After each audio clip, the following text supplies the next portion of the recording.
Lads, lasses, and the rest of the masses, welcome back to the channel.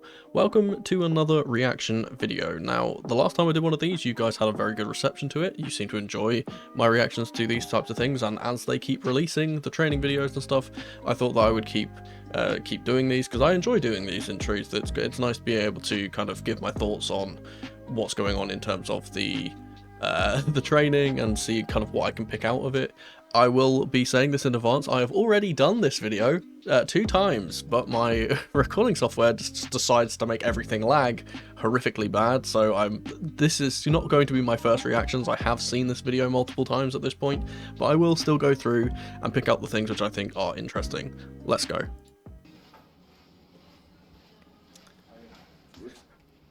So we get the boots on. Let's go. This is one thing which I do want to mention right off the bat, whilst we're kind of waiting for the actual stuff to happen, is that Enzo has been really getting involved in the training and actually being a big part of playing with the players and kind of helping them get used to what they should be doing.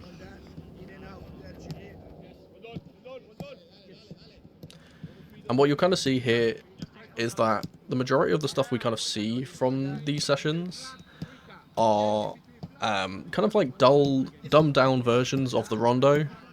It's kind of trying to teach the players passing under pressure and one-touch, two-touch passing, and we'll get onto that specifically a little bit later, because there's a very interesting thing that he says. I think it is interesting to point out, though, and I will pause here. I think it's very interesting to point out the way that he kind of talks to certain players, and we've kind of mentioned this, that obviously man management is a very important thing in football. The psychology of human beings as a whole differs from person to person, and different people respond to different treatment, right? And you need to kind of understand who kind of benefits from positive reinforcement and who doesn't respond to that, you know. And one thing we'll kind of see in a few moments here is the way that he praises certain players quite a lot.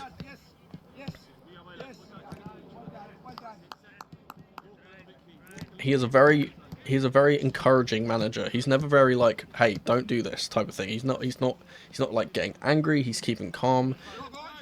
And I think this group of players is a bit, to put it lightly, I think that this group of players is a bit soft.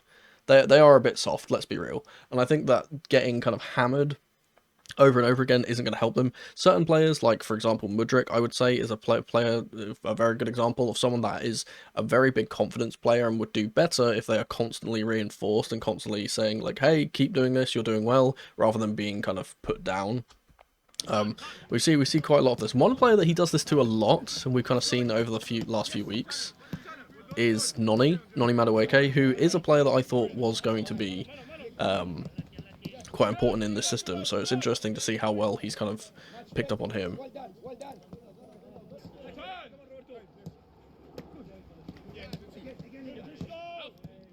Again, just more kind of first time passing. So I think so we see there, I think he's already developed quite a good relationship with the players, and he's kind of having fun, and all the players are having fun, which is a good thing to have. You need to have fun in training, because a lot with things that are difficult to do and things that are monotonous, like training and stuff like that, any work in general, they always say, there's the common phrase is that if you do something you love, you'll never have to work a day in your life. It's a similar thing here, where he's making the training sessions fun, so it doesn't feel like a chore, and I think that's something that would benefit the whole team. I'll try not to pause as much. Here we go. So I spoke about this in the first reaction that I did to this. I spoke about this at length.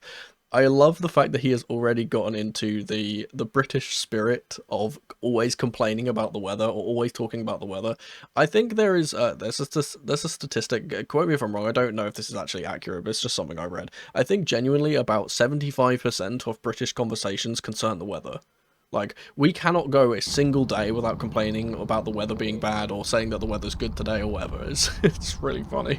And obviously today was not a very good day in Cobham. And he's still got the tech, by the way, look at that. Pochettino could never.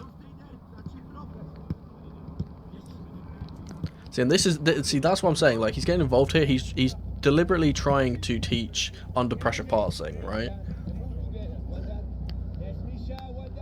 There we go, he's enforcing Misha. He's like, go on, good, well done, Misha, which is good. I'm glad to see that Misha's performing in training. We see a couple of interesting faces in here, by the way.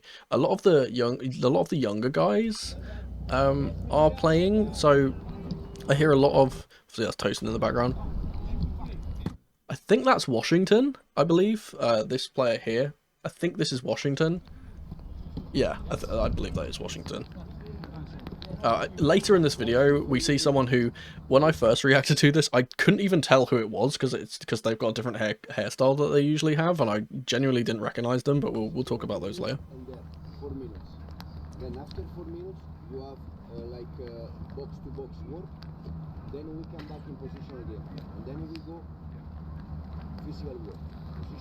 So this is interesting. So he's drilling two things here. He's like, right, we do positional work, then we do the cardio stuff, then we do all the hard work, the training stuff. We do positional work, then thing. And I think his focus on how much positional work he does is actually quite nice. I'm actually going to bring the volume up a little bit here because it's quite hard to hear. Then we alternate 101, 101, 101. And this is something you'll hear as well. Hang on, let me... One thing you'll notice is that the players are very, very vocal with each other. And I don't think this is a particular change, but it's just something good to see. I'm a person that is a big believer in that information is power, especially in football.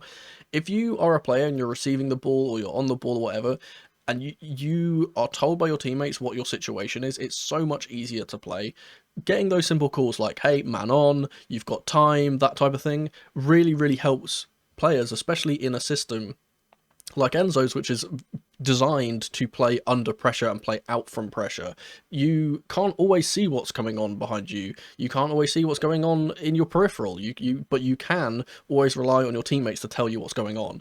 And that's a really good way of kind of helping the players kind of play the system well without having to constantly be on, like, turning their head every 5 seconds trying to find out where everyone is. One thing that he did say there, I will quickly go back here. Keep here, it's 4v2, keep here. I think that's one thing that he's really kind of tried to push into the system, is the way of gaining a man advantage and not panicking when you have that man advantage. You see how he's like, okay, come, we've got the man advantage here, we can keep it here. We don't have to rush it forward, we can keep the ball. It's really interesting to see.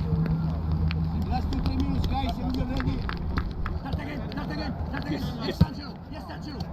Come. I'm trying to hear what he says there. I think he said, I'm not sure if he's calling out a player or if he's saying yes statue, as in like stand there and be like the player to play off. I'm really not sure what he's saying. Yes, Sancho. Come. It sounds like he's saying yes Sancho. But we don't employ Sancho, so I'm not sure who he's talking to there. Same with Wes. So here's the play. So if anyone recognises who this is off first glance, you're a better man than me, because I couldn't figure out who this was because his hair is different. This is Tino Andrin, I'm pretty sure. I'm pretty sure this is Tino, and like he doesn't have his like really low cut hair, so I didn't recognise him at first. It's good to see him involved in training too. Obviously he'd probably go out on another loan this year. I don't think he'd be involved in the first team, but you never know. One player that is an academy player that I think will get used this season is someone that gets complimented quite a lot in this training video, and we'll get to that when we get there, but there's Josh Kofiachempong. This is more Rondo. Whenever you hear the counting, you know it's the Rondo.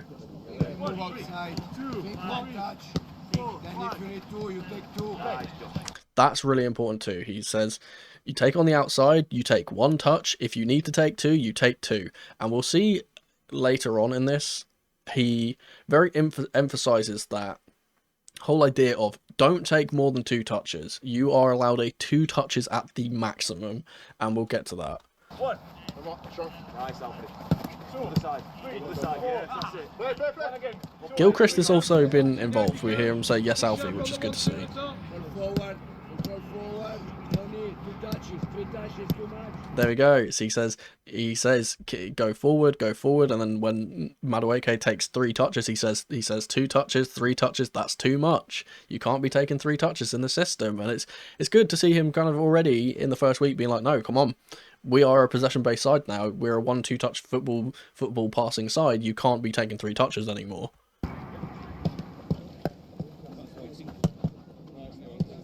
Interesting that he's had a lot of individual talks with Mudryk, you'll see as well. I wonder if he's really... Because obviously we saw that we found out that he was been studying the team, and we know that he was...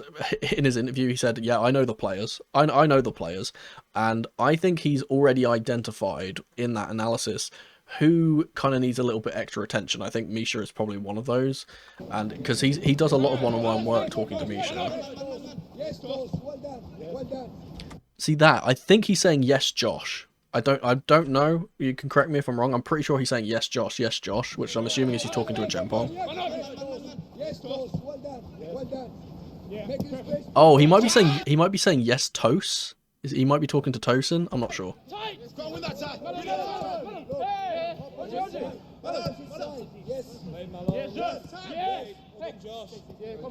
There's a well done, Josh.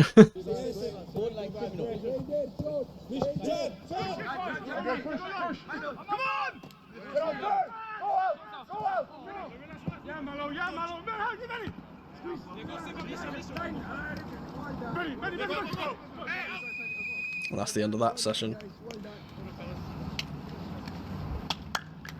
So I do want to kind of mention who we see here. So I'm pretty sure in the front of the queue we've got Levi, and I believe this is Bash Humphreys. We've got Gilchrist. It might be George. I'm not sure. I genuinely can't tell who that is. I think that's George. He's got a very distinct forehead, George. So I'm pretty sure that's him. I didn't think he was that tall. He looks really tall here. And then obviously this is Josh in the background. He's got the glasses out. So this is the day when I think they did the bleep test, and we kind of already found out from this that Chilwell came second in the bleep test and Malo Gusto won that bleep test.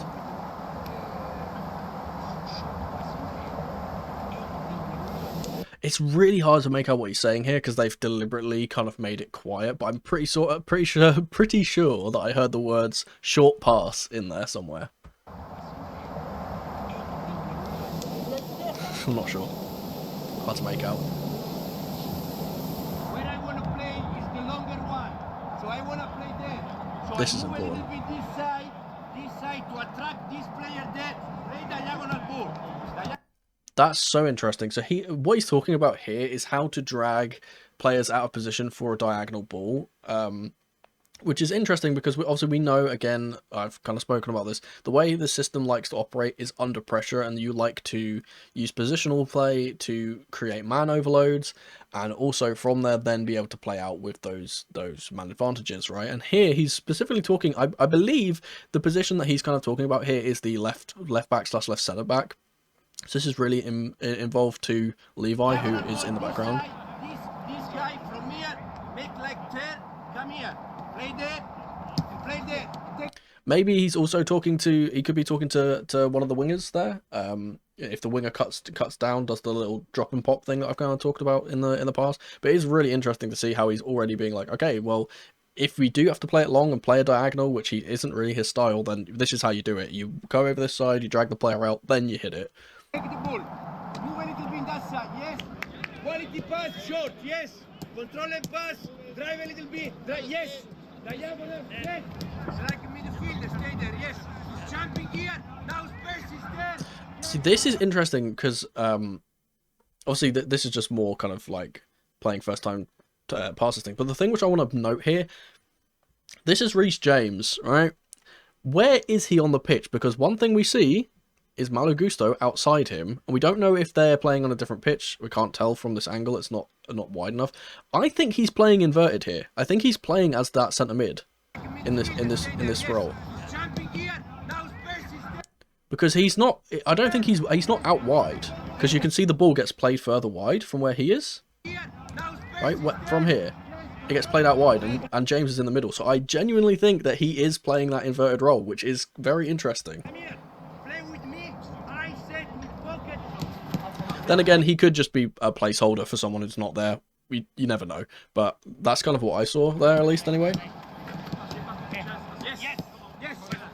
More passing under pressure. That's something that's interesting. He says, well done, ball in behind, then finish. So that kind of shows the way he kind of thinks about chance creation. He will be able to, he will be saying to our players, okay, play the ball in behind, and then we can go for a finish first time, which obviously is a very basic thing to do in training, but it's nice to see because a lot of our players, like Jackson, like Mudryk, like Noni, like to be played in behind, and they can get their shots off first time. That'll be good.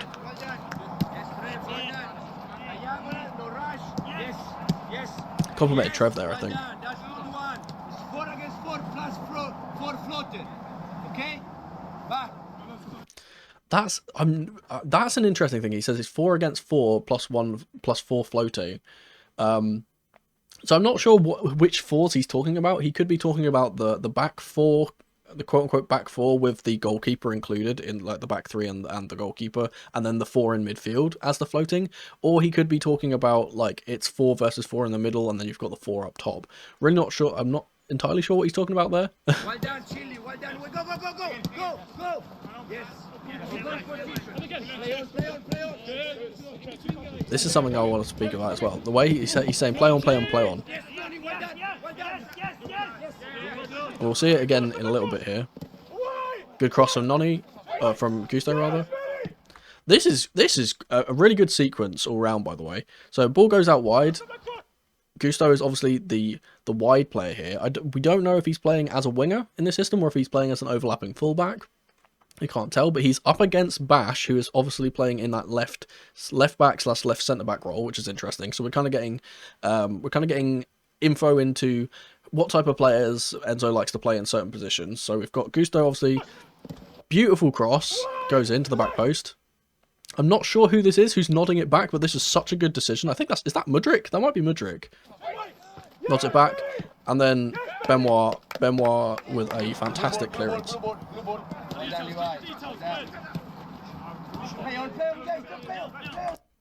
So this is what this is something I touched on when I reacted to this first time.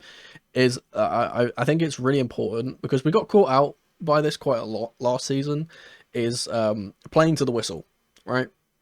We had a horrific situation where a lot of the times when we would kind of just switch off when we thought that the whistle was going to be blown, and then it wasn't, and then we get counted on, things like that. This is really interesting for him to be like, come on guys, keep playing, the whistle hasn't gone. Again, very basic thing, but it's nice to see.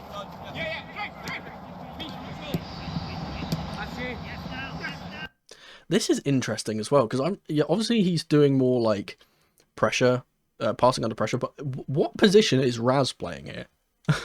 I'm really not sure, because he's got someone outside him, so... Could be playing like the inside 10 or something, I'm not sure. Decent finish into the bottom left. This genuinely pisses me off.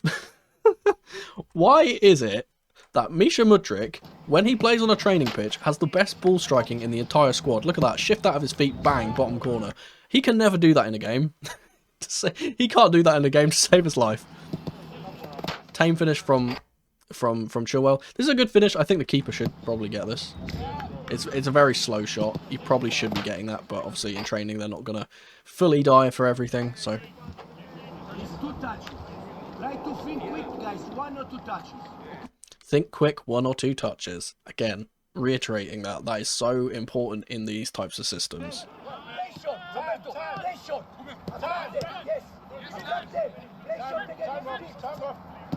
Again, he's reiterating, play short, and what he's trying to kind of... I think the main thing that he's kind of drilling to the players is, look, there will always be a short option to play to, don't panic and launch it long. And I think he's specifically doing that for the kind of like the wide areas, when like the fullbacks are kind of being pressured a lot of the time, or all the centre-backs going out there, a lot of the time it's very common for you to just launch the ball up the pitch. But then if you are under pressure, you're just giving the ball back to the opposition, and then you invite more pressure from that. Whereas he is now saying here, like, no, don't do that, don't play long, play the short pass, we can get out of this. And it kind of alleviates that pressure. Now he's saying, like, now go forward, now you're out.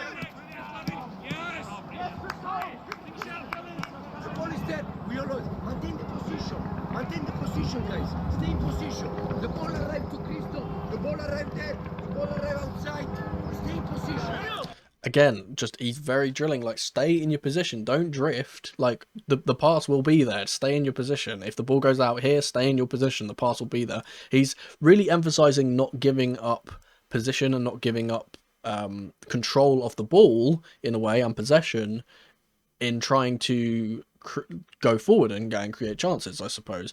And maybe that's a bit of a warning sign. I do think that we need to be a more forward-thinking team, but obviously we know that the first thing he's going to drill before we start getting into chance creation and finishing and creating scoring opportunities is keeping the ball. Just keeping the ball, because that's something that we weren't very good at doing last year, because we were a very transitional team. We did thrive on the transition. Don't think we're going to be that type of team this year, or this season rather. And now is the moment that we need to work every day. Yep, every day it's just work.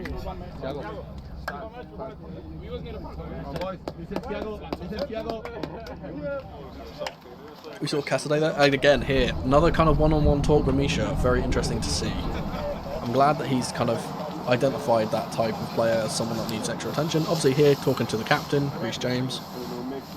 It's good to see that James has done a whole week of training without getting injured, so there we go. But yeah, that was just another reaction video. Thank you guys so much for watching as ever. If you want me to react to anything else, let me know in the comments down below, and I'll see what I can do in terms of reacting to things. One video that I might actually react to is the 103 goals that we scored of last season, so I might do that. So if you want me to do that, then comment it down below. And as ever, if you want something else to watch, YouTube reckons you'll enjoy one of these two videos on screen in the meantime. Thank you guys so much for watching as ever, and remember, in the rain or in the dry, keep that blue flag flying high. Come on, you Blues.